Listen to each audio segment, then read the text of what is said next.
Hello friends, today we will going to discuss about the one more topic related to sociology, that is the social group. As we know that the human being are a social animal, they cannot live alone.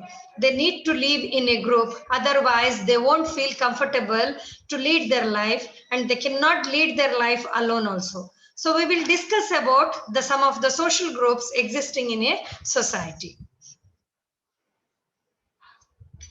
First thing, we must know what is social group.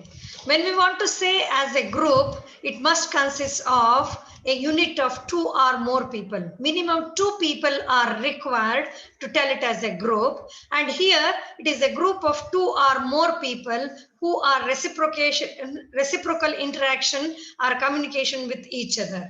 That means they are having a two-way communication with each other, and this helps in influencing their attitude, thinking, knowledge, behavior when they are working together in a group to achieve the common goal. So the group is nothing but the people are coming together and they are influencing each other in terms of their attitude, behavior, knowledge, such that they could able to achieve a common goal which has been set forth for their development.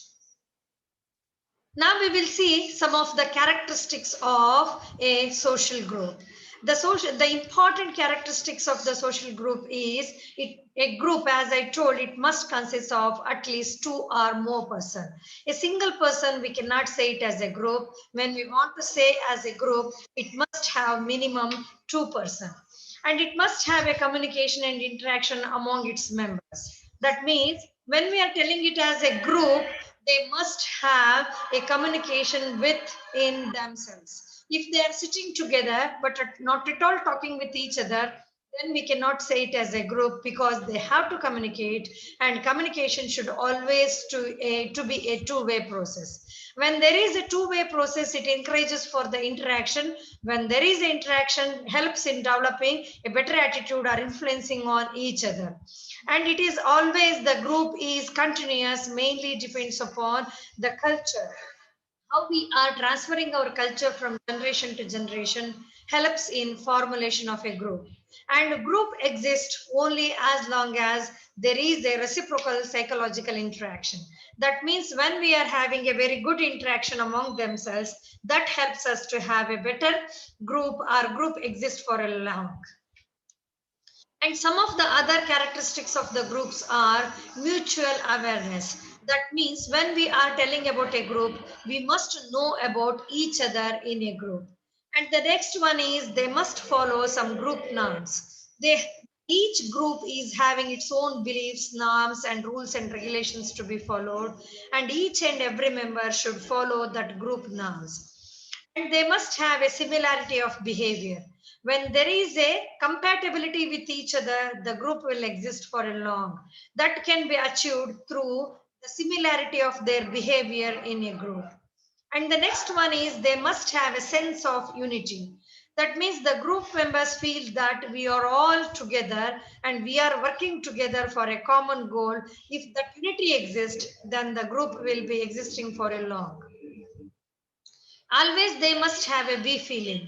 Instead of feeling that I have done, it has done because of my own effort, instead of recognizing individuality, they must have a we feeling. They must keep all the people together, recognize each and every member in the group. And the next one is one or more common interest. That means they must have a common goal to be achieved. Then only they can come together and work together as a group. Now we will see the different types of group. The first group, which is classified based on degree of organization, that is a formal group. When we are telling the word formal group, it is more rules and regulations to be followed. These groups are existing, or it is functioning based on these rules and regulation. Usually these type of groups are large in size and members have no restrictions, and they are having rules and regulations, and that has to be followed. That's why they are restricted to follow the norms, or they are restricted to carry out their activities. The best example for the formal groups are the office groups or the school. And the next one is the informal group. The informal group is opposite to the formal groups. Here there is no much formalities, rules and regulations. The members are having a full liberty about their behavior or functioning in the group, and they are having a less control over the action and behavior of the members. The good example is the friend groups. There is no rules and regulations. They are having full freedom, and they are having the full liberty to carry out the activities. And the next is the family group. Family, there is no rules and regulations. They are following on informal rules and regulations. And the next one is the groups based on nature of interaction. The first group is the primary group. As you know that primary groups, they are having a direct face-to-face interaction and direct relationship. And these groups are very small and they are having we feelingness, and they'll help each other to carry out the activities. The good examples are the friend groups, and next is the family. For sorry, here I have written friends. It is a family group. And the next one is the secondary groups. Here the relationship is indirect and the group is very big in size, and they used to follow the formal relationship among themselves, and there is a formality in having a relationship with each other. The good examples are the large group, maybe in a city, the neighborhood, maybe the good audience, maybe like all those. The very large groups are called as a secondary groups. And the next groups which are classified based on nature of membership. The first one is the voluntary group. Here the membership to the group is voluntary, no compulsion for the participation. They can withdraw from that group anytime, and that withdrawal is also based on the voluntary. For example, the youth group, the gossip group, and the reading group. The reading group or library group, all those groups comes under the voluntary group. And the next group is involuntary group. Here the compulsory membership is there and there is no chance of withdrawal of your membership from that group. And here there is a need to have a social conversation, and the tradition determines whatever the traditions and the conversation that determines the relationship in the group. The good example is your religion group, the sex groups like the male and female, age groups. These are all the good examples of non-voluntary groups. These are the groups formulated based on their social interactions or the traditions they are following, and there is no voluntaryship. Once they are members, they are not having any choice to withdraw from that age group or the sex group. And the next group, which is classified based on the size of the group, the first one is the small group. The small group is the one here, the members are very less and they are having the feeling of cooperation. The direct relationship with a limited size will be existing.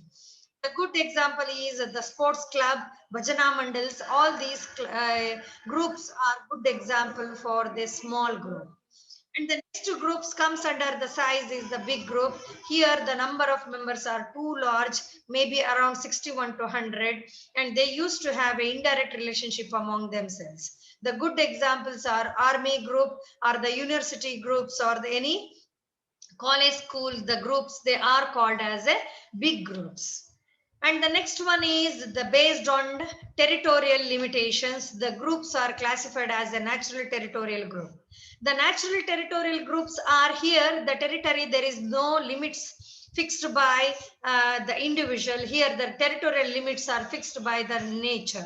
The boundaries are based on the geographic and the climatic situation. For example, the rainfed forest area, dryland agriculture, rainfed, and all those things. And the next one is artificial territorial groups. Here, the territory is fixed by the man.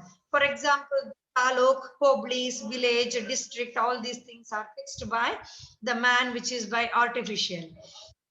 And the next one is non-territorial groups. Here, there is no territory for the group to work. They will work or function almost in all part of the world. For example, the Red Cross or the UNO, they won't be having any territory. They will work in all the parts of the world. And the next groups which are classified based on the criteria, that is duration. Based on duration, the groups are classified as a permanent group. The permanent group is Here the group remains for a longer period or a greater time, and these people are having definite roles to be played, and they know about what are the works to be done in a group. Good example is a family. In a family, each and every member is having their own role to play, and they have to carry out their own objectives to be fulfilled to run a family. And the next one is the department, or the hospitals, agriculture departments, or the developmental departments. And the next one is the temporary group. The temporary groups means here the physical bodies, they are come together on a casual way on the street or in any functions, and they are unorganized, mostly the uncontrolled, and they are mainly focusing on one thing. For example, the audience, the crowd. Here the people are coming with some one thing, maybe they are watching some concert, and after the concert completes, they will go to their group work, and that group will not remain for a long. That's why it is called as a temporary group. And the next group, which are classified based on the criteria, that is social class. The first one is the in group. In group, here the group which is exhibiting the characteristics like solidarity, loyalty, friendliness, and cooperation. And this group is having more of we feeling in terms of believing themselves, feeling of belongingness with each other, and their act, that will going to decide about the in group or the important characteristics of the in group. This could be seen, the good example is the neighborhood, maybe the family, maybe the friends, the close friend groups. And the next one is out group. In the out group, they are not having any sense of loyalty, sympathy, or friendliness. It is only the conflict. For example, I am the group of the Hindus. They are comparing with other Muslim group. And they are having within themselves with the group members, he is from a upper caste or a lower caste. And they used to have so lot of conflict among themselves. That is what is antagonism among themselves. That leads to the out group. That means there is no solidarity, there is no we feelingness, they are always having a conflictness, and they are comparing among the religion, caste, economic status, and all those things. That is what is the out group. Next group, which is classified on type and quality of relationship, that is Jessel's-Scaft group. Here the relationships are based on the traditional, personal, or sometimes the both. There is no written document for the existing relationship. The good example is zamindari system. Here there is a zamindar who is having so many subordinate farmers or the workers who has to assign the work. They always respect the zamindar and carry out whatever the activities assigned by the zamindar or the gaudas or head of the that group, and there is no written document. It is only based on the personal relationship or the traditions they are following, and they used to carry out all the works assigned by the zamindars. And the next group is Jemis-Caft group. The Jemis-Caft group, here the relationship is mainly based on the bargaining and defined agreement. Here the written agreement will be there. Based on the written agreement, the work is carried out, or the group exists, or the relationship exists among the people. For example, we are having a construction of work, the work agreement will be given to the engineers or the group of people. That group exists until the construction works completes, and once the construction work completes, they'll disintegrate. Then that group does not exist among themselves. These are about the some of the important social groups existing in a society. Thank you so much. I hope you have understood the different types of groups.